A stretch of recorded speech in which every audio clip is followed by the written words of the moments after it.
I mean, the dealing with isolation, it's the biggest thing with having a 4-year-old is he was in preschool, and so now he's just beginning to get socialized, and having to all of a sudden figure out how to keep some sort of normalcy, like with a 4-year-old who is just getting socialized with kids his age, has been hyper complex.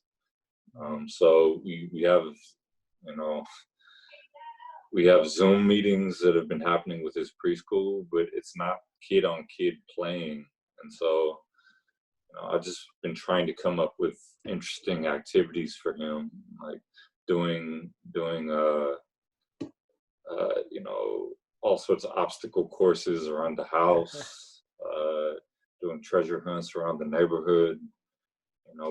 We have some schedule that was replicating preschool.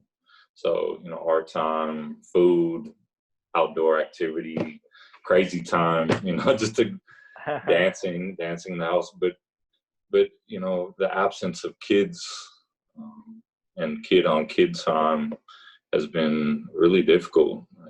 And even now we'll go for walks around our neighborhood and we see, he'll notice a kid on the other side of the street with a mask on, and they just stop like wild animals and like stare at each other, and know they have to stay apart, but just you can feel that yearning and that eagerness to be in each other's space and be crazy and like just to let loose. So either for yourself, but as also like globally, societally, what are you concerned about as this crisis continues on? I mean, my biggest concerns tend to be just how the powers that be maneuver in these scenarios. So, I mean, whenever we have these moments of massive transition and change, I just worry about how they're going to be manipulated to keep people with their heads in the dirt. And so I worry for one, and then I also have like huge optimism about the transitions and changes that are coming from us being in this space. I mean, this is like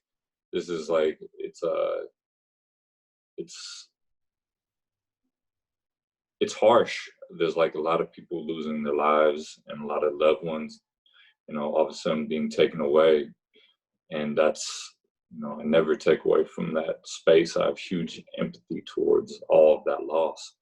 And at the same time, I'm also feeling like that we're beginning to pull away from those deep, like claws and chains that are in us that are like manipulating and constantly driving kind of our vision towards what life is supposed to be. And I ultimately want things to be, wide open for everyone, and without this crazy ass power structure that's, keeping us all at the helm while masses are,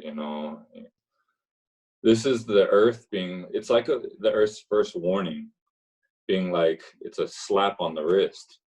And I don't feel like we're going to get too many warnings like this. It could ultimately end up with like, I mean, you could imagine what this world could do to us. So, and we're a part of it. And this is a reminder right now that you all are part of this world. You come from this world.